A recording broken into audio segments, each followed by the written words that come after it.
Salut, moi c'est Jérôme Vermelin et vous écoutez Les gens qui lisent sont plus heureux. Et si, à l'heure où les réseaux sociaux vampirisent nos cerveaux, prendre le temps d'ouvrir un livre était devenu un acte de résistance? Ce podcast, c'est celui des passionnés de lecture, sous toutes ses formes, sans préjugés. Dans cet épisode, mon invité est le romancier français Guillaume Musso. Vous avez beau avoir écrit 15 livres, le 16e sera difficile parce que chaque livre est particulier et que finalement, si vous essayez de dupliquer une méthode, non, ça va pas forcément marcher. Et c'est à la fois très stimulant et très angoissant. Et je crois qu'il y a 50% d'excitation et 50% de terreur parce que quand vous commencez un livre, vous êtes excité parce que c'est la nouveauté et vous êtes tétanisé justement parce que vous êtes dans l'inconnu aussi. Il était le tout premier invité de ce podcast à sa création en 2018. Et c'est avec lui que je réalise mon premier entretien en tête-à-tête dans un monde déconfiné ou presque. Fidèle à son rythme d'un livre par an, Guillaume Musso accompagne la réouverture des librairies avec La vie est un roman, un thriller à tiroir qui ravira ses fans de la première heure comme les nouveaux.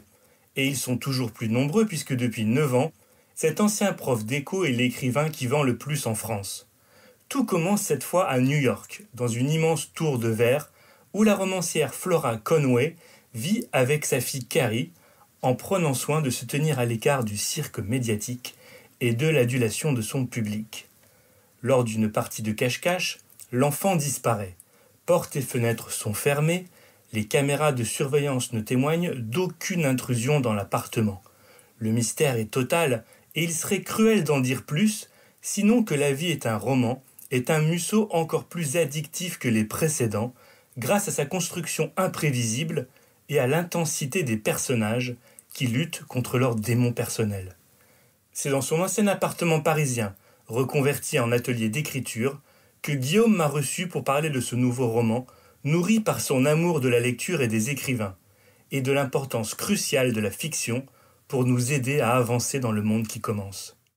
Bonjour Guillaume Musso. Bonjour Jérôme. Ça va bien ? Ça va très bien, merci.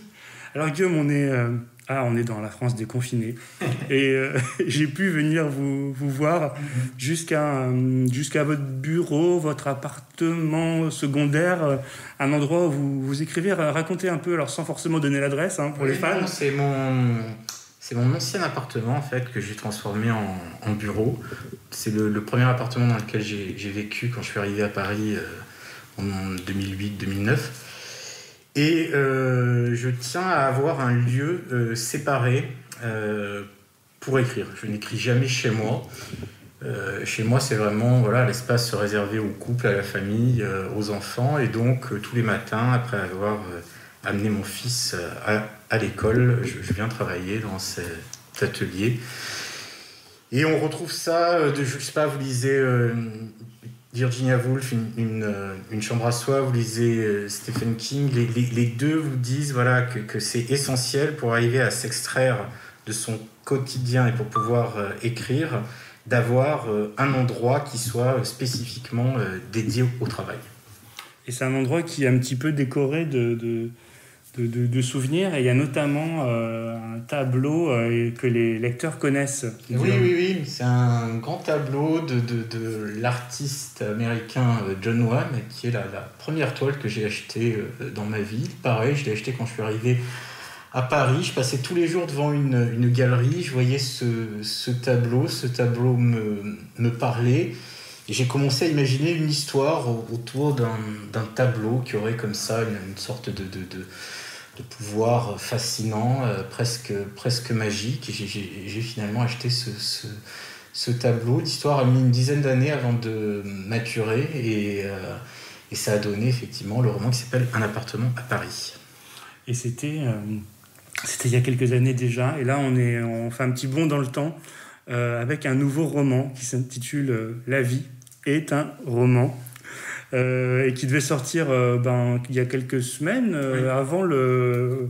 Ou non, pendant le... Il devait sortir le 26 avril, on l'a repoussé d'un mois. Voilà. Guillaume, comment est-ce que vous avez vécu ces 2 mois de confinement?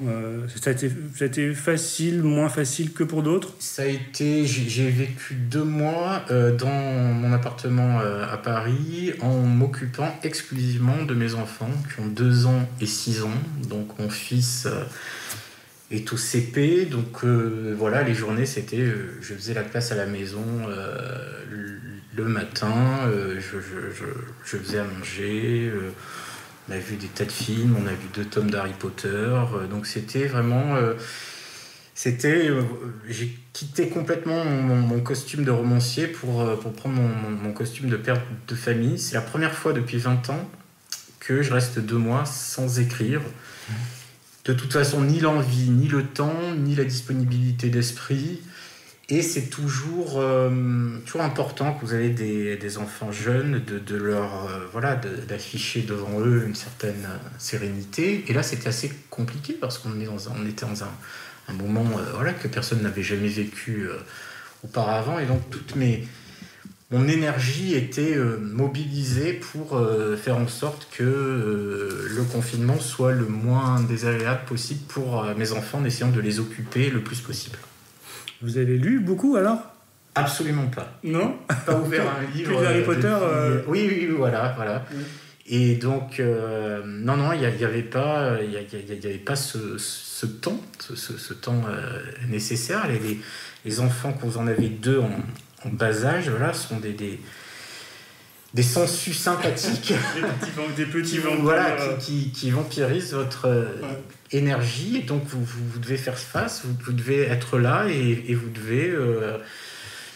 ils vous rattachent vraiment à l'instant présent. Alors c'est amusant parce que votre fils aîné, Nathan, le roman lui est dédié. Oui. Sans spoiler totalement l'intrigue, vous aviez envie de lui dédier ce livre-là en particulier? Oui, parce que ce roman est né d'une peur que j'ai toujours, qui est par rapport à voir mon fils ou ma fille disparaître.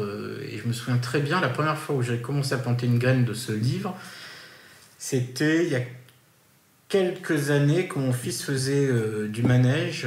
J'avais toujours peur, quand le manège revenait, de le voir disparaître. Voilà, de le voir, et l'idée était restée, et après c'est devenu non plus un manège mais une chambre. Et donc le roman commence avec une femme qui joue à cache-cache avec sa fille de 3 ans, et en jouant à cache-cache, la petite fille disparaît, et pourtant l'appartement est clos. Et donc il y a cette idée de vouloir faire une sorte de mystère de la chambre jaune, version 2.0, version 2020. Oui, le première étincelle, c'est vraiment les rapports d'angoisse par rapport qu'on peut avoir avec nos enfants. Oui, et pour être honnête, j'avais pas prévu d'écrire ce livre maintenant. J'étais en train de travailler sur un tout autre projet qui m'a demandé 6 mois de travail, qui est un projet beaucoup plus ample, une enquête sur plusieurs époques, avec donc très très très structuré, détaillé. Je travaillais 6 mois sur le synopsis, le squelette de l'histoire.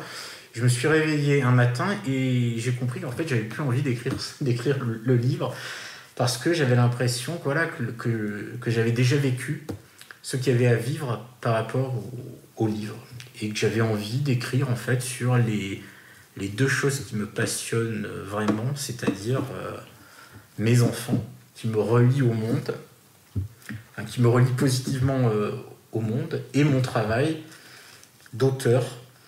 Et la pratique que j'ai depuis 20 ans, de me lever tous les jours et de me dire, qu'est-ce que tu vas pouvoir inventer aujourd'hui. Donc ce livre, c'est un petit peu le résultat de la pratique de 20 ans de travail dans le monde de la fiction. Alors est-ce qu'on peut dire que que La vie est un roman est une sorte de... Moi je le vois comme ça, comme une sorte de faux jumeau du précédent, qui s'appelait La vie secrète des écrivains. Alors, les titres sont similaires, il y a un personnage d'écrivain coupé du monde, il y a une réflexion sur le métier d'écrivain qui est le sien et le vôtre forcément. c'est plus qu'une coïncidence, non? Oui, pour moi, ce livre, c'est une sorte de troisième partie d'une trilogie qui est formée par un de mes romans que j'ai écrit il y a 10 ans, qui s'appelle La fille de papier. Le précédent, La vie secrète des écrivains, et aujourd'hui, La vie est un roman. Et ces 3 livres, je les ai écrits parce que, oui, j'avais envie de parler de mon métier, parce que les lecteurs, qui ont toujours été très bienveillants par rapport à moi, me posait beaucoup ces questions-là. D'où viennent les idées, quelle est la part d'autobiographie dans vos histoires, comment on écrit concrètement, combien d'heures par jour, à quel moment, à quel endroit, et tout ça finalement, cette boîte noire de l'écriture. Moi-même, en tant que lecteur, j'ai toujours été fasciné par les livres de romanciers qui parlent de ça. Un livre de Philippe Roth qui s'appelle Parlons Travail, il y a un recueil d'articles d'Elena Ferrante, il y a le fameux Écriture de Stephen King, Zadie Smith a écrit sur ça, Anthony Burgess, et depuis 20 ans, Murakami, profession romancier, j'ai adoré. Oui, et donc voilà, donc depuis 20 ans, moi-même, je m'interroge, je dis toujours, mais alors comment font les autres? Et quand vous parlez avec des collègues, vous voyez qu'en fait, il y a des choses communes, mais il y a plein de choses qui sont assez différentes. Je sais pas, ça m'est arrivé d'avoir une discussion avec Douglas Kennedy dans laquelle il m'expliquait que finalement, Douglas, tous les jours, se met comme objectif d'écrire un certain nombre de signes. Ouais. Et il arrête au bout d'un certain nombre de signes, que ce soit 10h du matin ou 18h.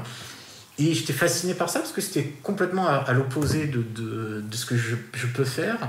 Et voir que finalement, voilà, chaque auteur doit trouver sa propre méthode, ses propres rituels pour arriver finalement à sortir quelque chose. Et la chose un petit peu décourageante, c'est que l'expérience ne fait rien à l'affaire. C'est-à-dire que c'est pas parce que vous écrivez depuis 20 ans que ça va être moins difficile d'écrire un nouveau livre, et que finalement, je dis dans le roman, à chaque fois, vous retrouvez un petit peu pieds nus devant l'Himalaya. Alors, c'est un livre c'est un de vos romans les plus courts, oui.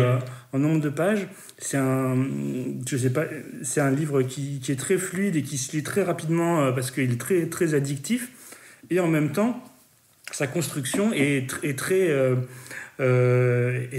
c'est pas complexe, mais surprenante, un peu déroutante, assez ingénieuse, puisqu'en fait, sans en dévoiler le contenu, il y a 3 actes et chacun vient chambouler le précédent. Oui.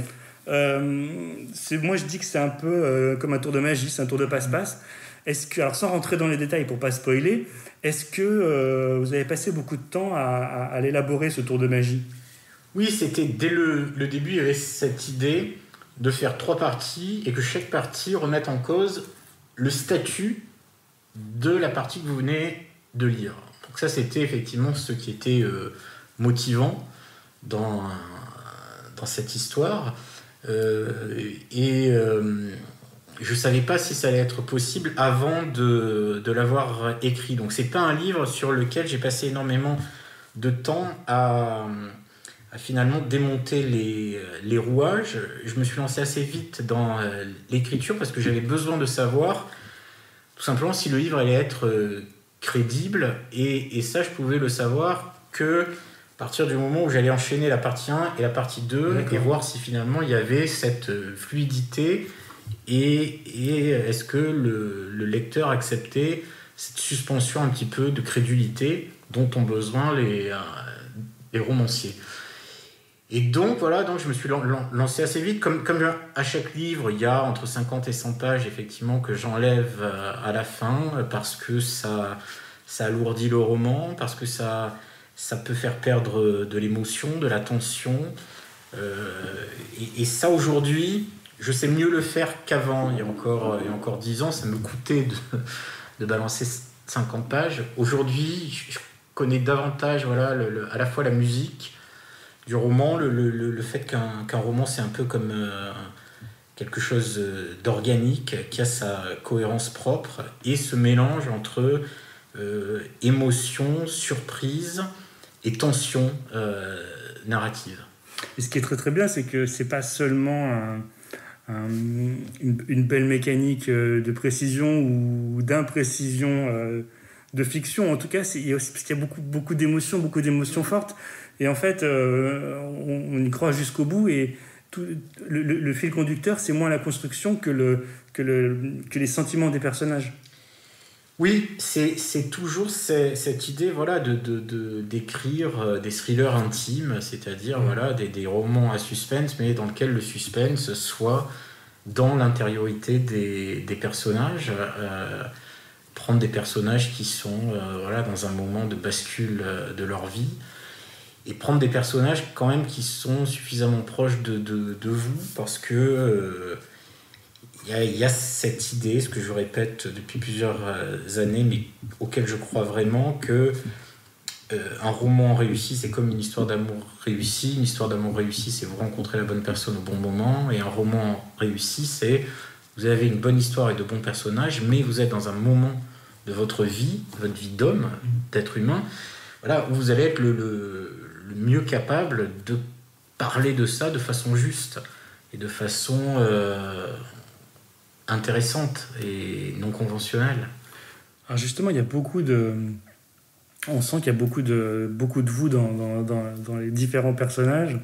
Et comme le précédent, oui, on se dit, Guillaume Musso nous parle de son métier, de sa façon d'aborder l'écriture, et on se rend compte que, vous l'avez un peu dit tout à l'heure, mais que c'est pas toujours une partie de plaisir, mais que c'est aussi, alors ça peut être positif ou négatif, mais que c'est aussi une forme d'addiction, l'écriture.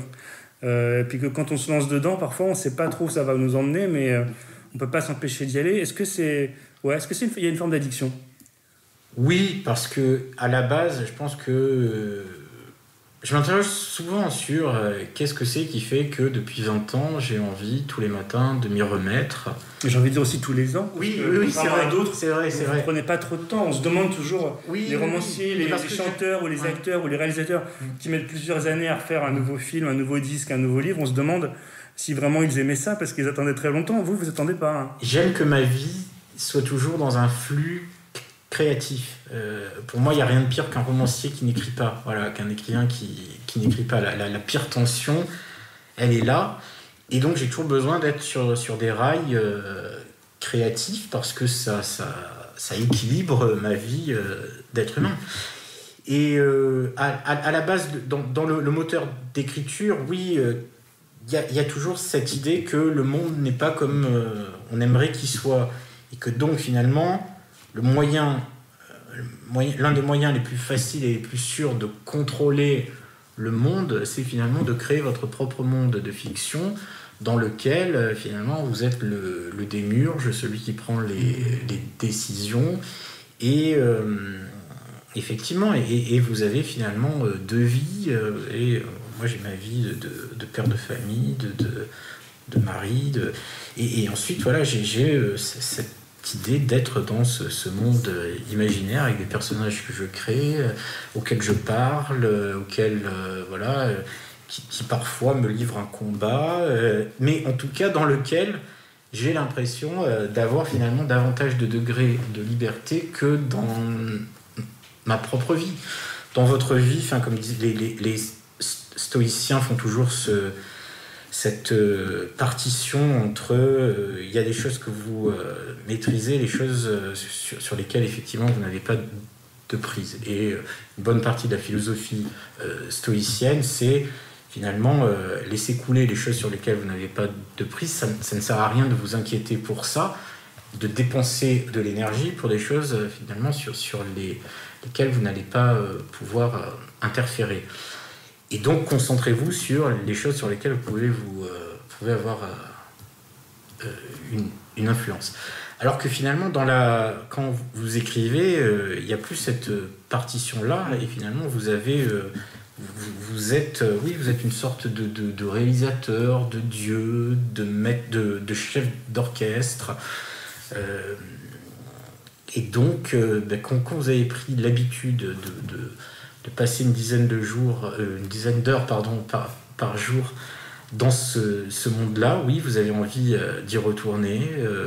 Et oui, ça devient... Alors, c'est une addiction, disons, qui vous tient debout. Hein, donc, c'est pas néfaste. Mais ça permet de fonctionner dans la vraie vie. Oui, parce que j'ai appris finalement à avoir des horaires de travail qui sont des horaires de bureau. Donc, ça, c'est d'un point de vue pratique, mais d'un point de vue psychologique, peut-être des angoisses, des frustrations que vous pouvez avoir dans la vraie vie.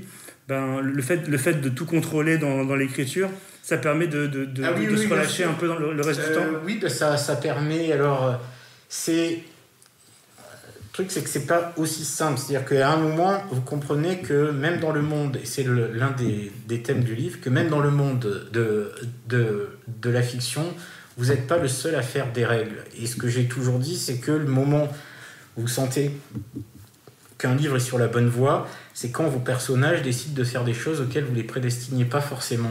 Et que c'était là qu'il se passait un truc. Et donc, finalement, ce désir de contrôle, même dans la fiction, finalement, il n'est pas aussi évident que ça.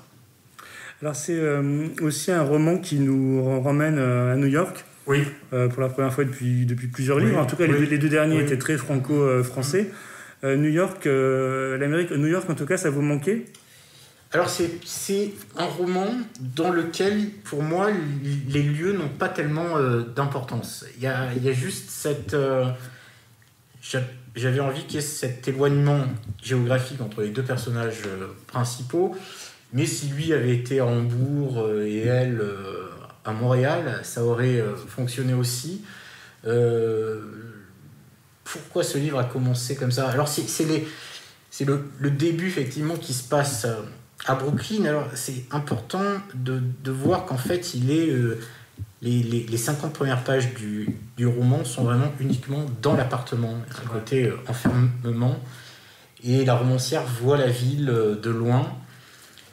Et donc, j'avais envie, d'une ville bourdonnante autour d'elle. Et je crois que quand j'étais en train d'écrire la première partie, j'étais à New York, c'était en octobre dernier, et effectivement, d'un seul coup, ça a été l'évidence.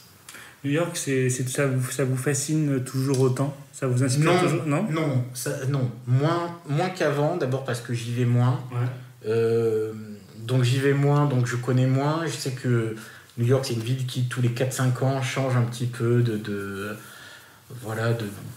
d'aspect. Il y a ce côté d'une ville qui va très très vite. Elle m'est moins familière qu'avant pour des raisons pratiques, qui fait que c'est moins facile de voyager avec des enfants. Donc non, ça m'a fait plaisir lors des 2 derniers romans précédents de revenir sur la Côte d'Azur. Là, pour celui-ci, voilà, les lieux pour moi étaient en arrière-plan. Oui, c'est plus un cadre pour poser les personnages. Ouais. Et on est vraiment à l'intérieur. On est à l'intérieur des personnages, et c'est des personnages qui s'habitent eux-mêmes en fait. Ils sont finalement les lieux sont pas si importants pour eux parce que ils sont tout le temps dans leur vie intérieure. D'ailleurs, le roman est raconté à la première personne, à la fois parfois dans la tête de la romancière et parfois dans la tête du héros masculin. Donc voilà, c'est des livres qui passent à travers le filtre de la subjectivité de chaque personnage. Alors ce qui est assez chouette, moi je trouve, dans ce roman, et comme dans le précédent, c'est que vous citez beaucoup d'autres écrivains, y compris alors leurs livres, mais aussi leurs histoires personnelles, ces écrivains qui sont des reclus, qui se coupent un peu de la société. Et dans le livre, vous n'hésitez pas d'ailleurs à mélanger vos personnages de romanciers avec des personnages réels.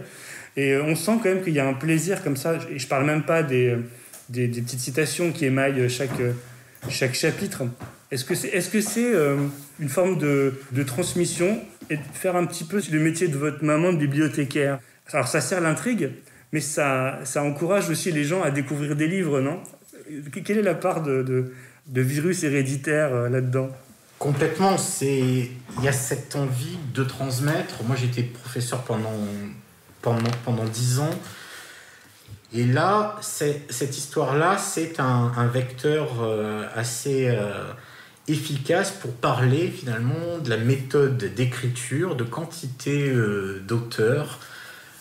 Prenez par exemple l'exemple de Stephen King et de Zadie Smith ou de personnes qui, par exemple, Dennis Lillian répète toujours que voilà, il commence à écrire une histoire lorsqu'il a un plan, une tuyauterie. Vous avez des auteurs comme King ou Zadie Smith dans un registre complètement différent qui vous disent que non, ils partent comme ça sans avoir d'idée ou alors une très très vague idée de là où ils vont. Ils se laissent guider. Pendant longtemps, en France, il y a eu un peu ce mépris pour des gens qui disaient qu'ils avaient un plan, qu'ils passaient un temps important pour construire une intrigue. J'ai même vu un jour un auteur qui disait dans ses interviews le contraire de ce qu'il faisait en réalité. C'est assez étrange. Pour moi, ça dépend vraiment de chaque livre. Il y a des livres que j'ai écrits en ayant d'abord un plan très très très structuré, vissé, et d'autres pour lesquels, effectivement, je me suis donné beaucoup plus de liberté. Il n'y a pas de méthode, il n'y a pas de... Enfin, en tout cas, pour moi, c'est chaque livre doit trouver, enfin, porte en lui sa propre gestation, en fait, la façon dont on va le mener à terme. Et c'est pour ça que vous n'avez pas de recette, et c'est pour ça, c'est ce que je vous disais, c'est cette idée que vous avez beau avoir écrit 15 livres, le 16e sera difficile parce que chaque livre est particulier et que finalement, si vous essayez de dupliquer une méthode, ben non, ça ne va pas forcément marcher. Et c'est à la fois très stimulant et très angoissant. Et je crois qu'il y a 50% d'excitation et 50% de terreur parce que quand vous commencez un livre, vous êtes excité parce que c'est la nouveauté et vous êtes tétanisé justement parce que vous êtes dans l'inconnu aussi. Mais cette envie de citer les livres des autres, oui. Et la méthode des autres, comme vous venez de le dire, mais même juste de citer les noms des autres. C'est assez étonnant que l'écrivain qui est le plus lu en France soit un de ceux qui cite le plus les livres des autres.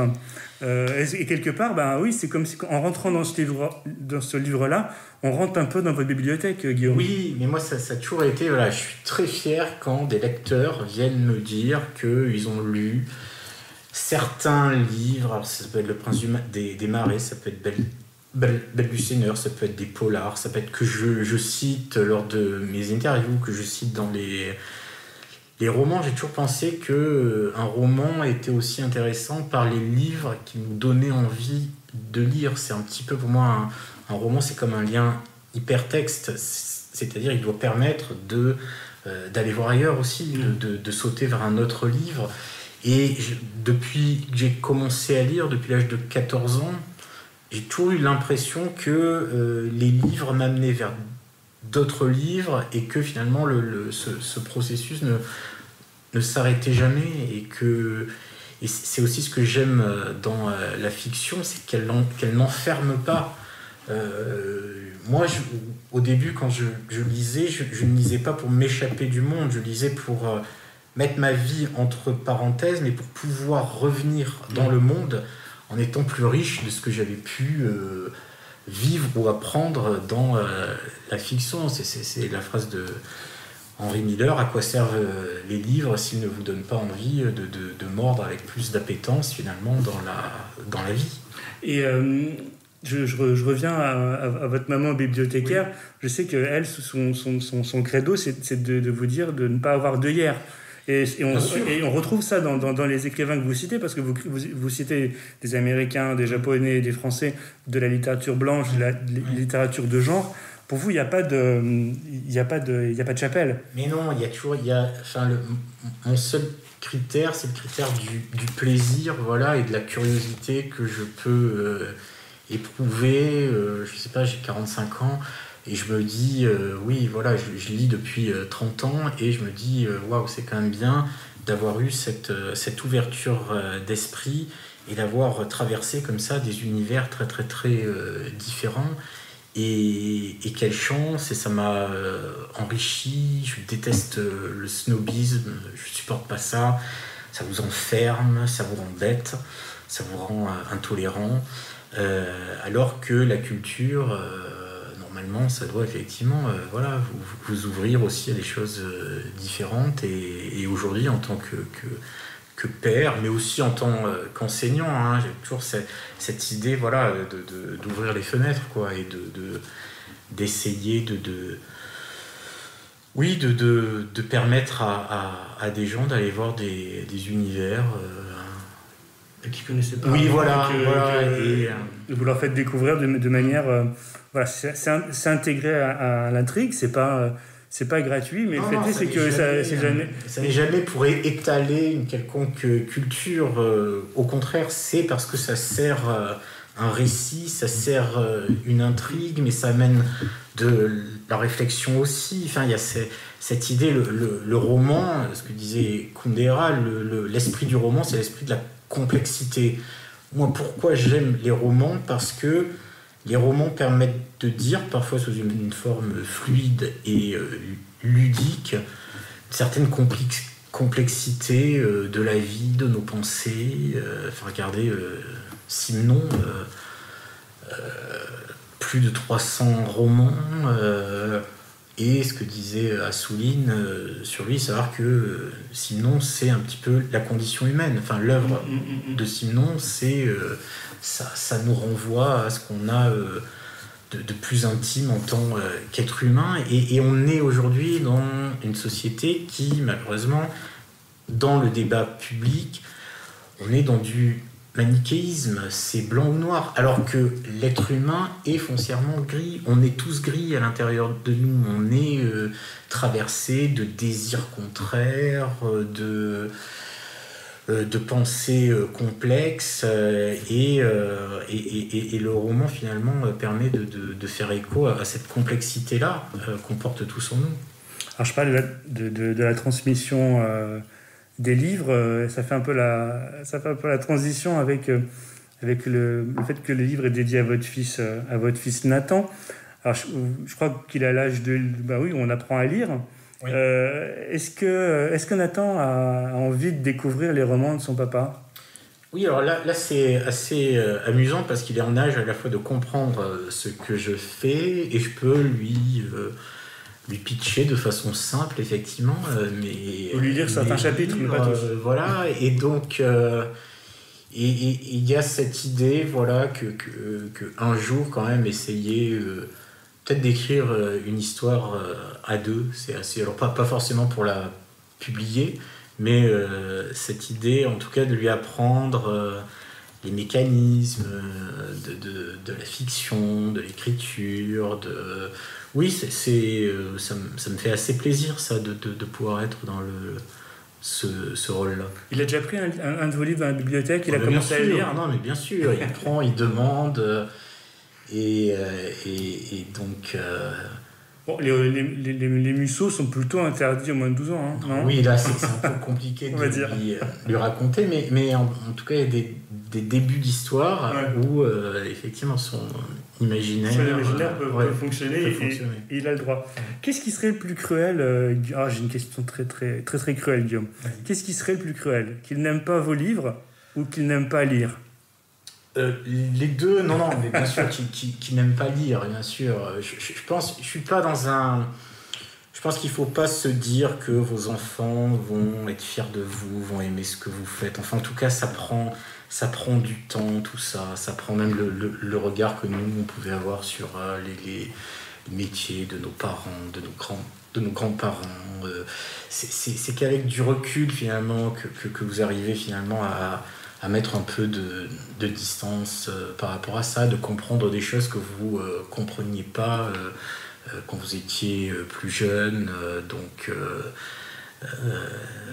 Non, il n'y a pas cette idée de dire plus tard mes enfants aimeront mes livres. C'est assez... non. Par contre, le fait d'aimer à lire, je pose la question parce que durant le confinement, bon, j'ai fait plusieurs entretiens avec des auteurs qui étaient chez eux et on parlait du fait souvent que quand on ouvrait la radio, on ouvrait la télé, on voyait beaucoup de Français qui expliquaient pendant le confinement je tourne en rond, je suis comme un lion en cage, je ne sais pas quoi faire. Rarement on entendait les gens nous dire lisez, c'est l'occasion ou jamais. Est-ce qu'il faut s'inquiéter pour la lecture ou parce que paradoxalement les Français auraient lu entre 2,5 et 3 livres en moyenne pendant le confinement. Est-ce que vous pensez que ça va durer ? Et je pense que en fait il faut prendre le problème en se disant qu'est-ce que ça m'apporte de lire ? Lire, ça me permet de rentrer dans une bulle où déjà, premièrement, je retrouve la maîtrise de mon temps. Ouais. Quand vous lisez, voilà, vous êtes le maître de votre temps. Vous pouvez lire lentement, vous pouvez lire vite, vous pouvez sauter des pages, vous pouvez arrêter de lire. Donc voilà, vous retrouvez un degré de liberté que vous n'avez pas, ou moins, avec une autre forme de fiction, que ce soit une série, que ce soit un film. Deuxièmement, vous êtes dans un rapport avec l'histoire et avec l'auteur, quand vous lisez, qui est vraiment de l'ordre de l'intime. C'est-à-dire que vous regardez un film ou une série, tout le monde voit les mêmes images, vous lisez un roman, vous faites votre propre film, votre propre et unique film, et vous êtes en lien vraiment direct avec celui qui l'a écrit, avec l'univers des personnages. L'exemple que je donne, c'est toujours si quelqu'un vient et se met à lire sur votre épaule, enfin au-dessus de votre épaule, vous avez l'impression que d'un seul coup, voilà, il rentre dans votre intimité, voilà, c'est très désagréable. L'intimité, voilà, est violée. Donc voilà, donc il y a ça, il y a cette. Après, il faut en fait que les gens se disent qu'est-ce que ça m'apporte de lire. Enfin, c'est pas le but, c'est pas de lire pour lire. Hein. Si vraiment les gens n'aiment absolument pas ça, voilà, c'est pas une obligation. On peut très bien réussir sa vie sans lire. Donc c'est pas. Moi, je peux vous dire de moi, voilà. Qu'est-ce que ça m'apporte de lire ? Ça m'apporte le fait de pouvoir aussi me mettre dans la tête de personnages. Umberto Eco disait celui qui lit vit sans vie, vit 500 ou 1000 vies, celui qui ne lit pas ne vit que sa propre vie. Alors bien sûr, vous ne vivez pas une vie aussi dense, mais vous vivez des segments de vie et surtout des segments d'intériorité d'autres personnages. Moi, le premier roman que j'ai lu quand j'avais 11 ans ou 12 ans, Léo de Hurlevent, pourquoi j'ai aimé ce livre ? Parce que j'avais l'impression d'être dans l'esprit de personnages qui me paraissaient finalement complètement barrés et qui vivaient des émotions dont je ne savais même pas que ces émotions existaient. Et pour revenir à des auteurs comme Georges Simenon, ou ce que je vous disais à propos de l'intériorité des personnages, c'est que quand vous lisez, voilà, si vous êtes à l'intérieur d'une psyché, vous pénétrez le cerveau de quelqu'un d'autre et vous suivez, je sais pas, ces divagations, ces réflexions, et encore, on est là dans un spectre qui est ni blanc ni noir. On est dans ce que l'individu finalement a de plus intime et encore une fois de plus complexe. Et j'ai l'impression que parfois l'époque actuelle, avec cette exigence de transparence, de moralité, finalement nous refuse ça, alors que l'être humain est complexe par nature. Enfin, et cette complexité-là, finalement, quand vous la retrouvez dans des personnages, comme ça fait écho avec votre propre complexité à vous, vous dites finalement oui, je suis pas le seul à être comme ça. Pour terminer, Guillaume Musso, est-ce que vous avez hâte de retrouver vos lecteurs en signature ? Est-ce que vous pensez que ça va se faire dans les semaines, les mois qui viennent ? Comment vous voyez les choses ? Les mois qui viennent, j'espère.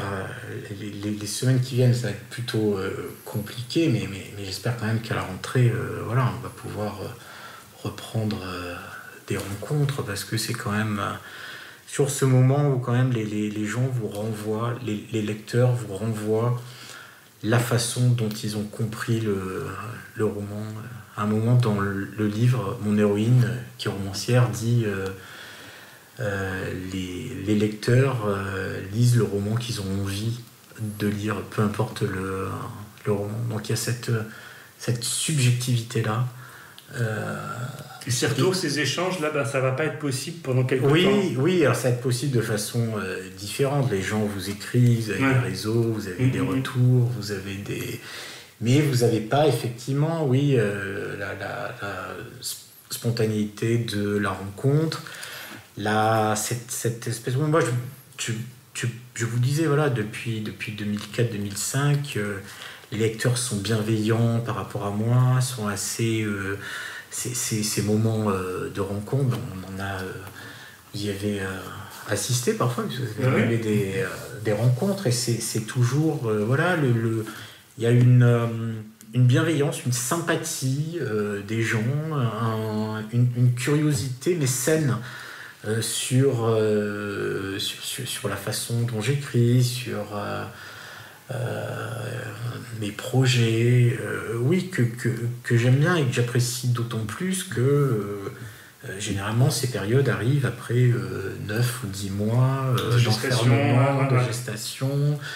Et donc, d'un seul coup, vous avez comme ça cet afflux de témoignages, cet excès positif de sociabilité, et qui, moi, me recharge mes batteries, et parfois me rappelle pourquoi aussi j'écris.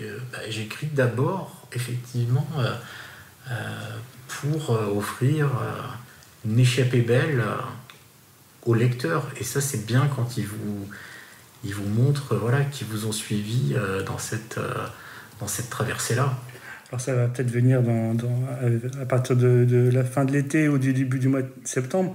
Est-ce qu'entre-temps vous allez recommencer déjà un nouveau roman? Et alors est-ce que ce livre que vous aviez que vous étiez pitché, construit dans votre tête ou sur le papier, je ne sais pas jusqu'où vous étiez allé, est-ce que ce livre qui s'est interrompu avant de faire celui-là, ça sera le prochain ou peut-être, oui,